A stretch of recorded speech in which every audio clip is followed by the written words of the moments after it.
Аркометарите на Металург го победија Пари Сен-Жермен со 28-26 во второто коло во С групата во Лигата на шампионите. Во првото полувреме се водеше апсолутно изравнета борба во која ниту еден од тимовите немаше повеќе од еден гол предност. Пари Сен-Жермен во живот го одржуваше голманот Танони кој за 30 минути одбрани 12 удари. Станич имаше 8 интервенции, додека Вугринец со 5 гола ги предводеше стрелците. Металург многу подобро го отвори второто полувреме, стигна до предност од 21-17. Тука домашните играчи влегоа во серија на грешки во нападот кој немаше одговор за 3-2-1 зоната на противникот и Пари Сен-Жермен со серија од 1-6 во која ја предводеше десното крило Мелич, во 50-та минута стигна до предност од 22-23. Металург по тајмаутот на Лино Чевар одговори со иста мерка со серија од 5-1, во 56-та минута стигна до предност од 27-24.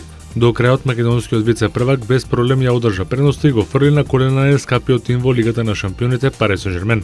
Дарко Станич имаше 16 интервенции, а стрелците ги предводеше Ренато Вугринец со 9, а по 4 постигнаа Ванчо Димовски, Гоце Георгиевски, Наумче Мојсовски и Дејан Манасков. Кај Пари Сен-Жермен најпрецизен беше Мелич со 6 голови, сите постигнати во второто полувреме. Металург со оваа победа го презеде врвот во С групата пред Барселона, Пари Сен-Жермен, Динамо Минск, Вардар и Вакер Тун.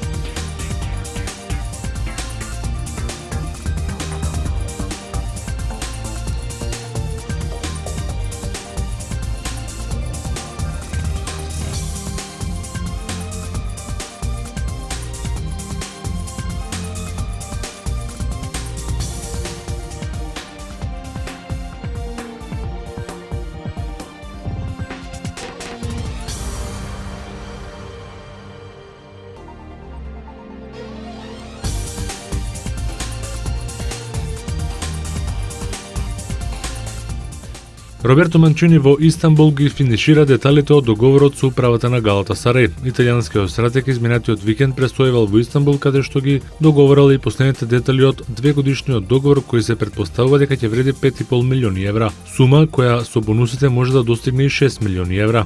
За Манчини ова ќе биде враќање на клубата на еден клуб по 13 мај оваа година кога тој доби отказ во Манчестер Сити. Претходно тој ги предводеше екипите на Фиорентина, Лацио и Интер. Италијанецот своето деби на клубата на Гала ќе го има веќе в среда кога турците му гостуваат на Јувентус во рамките од второто коло од Лигата на шампионите. Пред Манчини, покрај враќањето во игра во Лигата на шампионите, по оној домашен пораз од Реал од 1-6 на стартот, ќе биде и да го врати шампионот на Турција во игра за одбрана на тронот во домашното првенство, каде Галатасарај има само 7 бодови во првите 5 одиграни кола.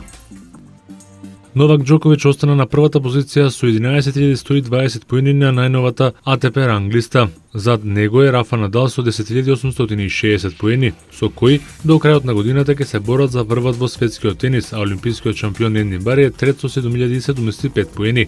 Британецот може да падне уште некоја позиција со оглед на тоа дека го пропушта остатокот од сезоната поради операцијата на грбот. Следуваат Давид Ферер кој е четврти со 6.710 поени, а Роджер Федерер е поместен од чехот Томаш Бердих и сега е шести. Бердих играше финале во Банкок вчера и собра 4.520 поени и веќе има 5 поени повеќе од Федерер.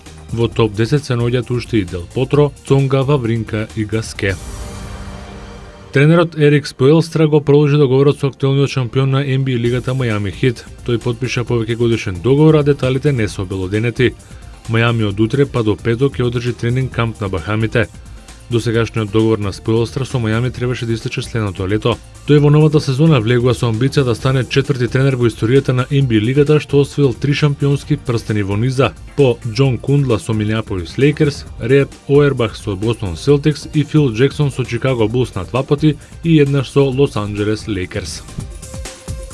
Во древна Олимпија на планината Олимп беше запален олимпискиот оган на 22-те зимски олимписки игри кои ќе се одржат во Сочи, Русија од 7 до 23 февруари следната година.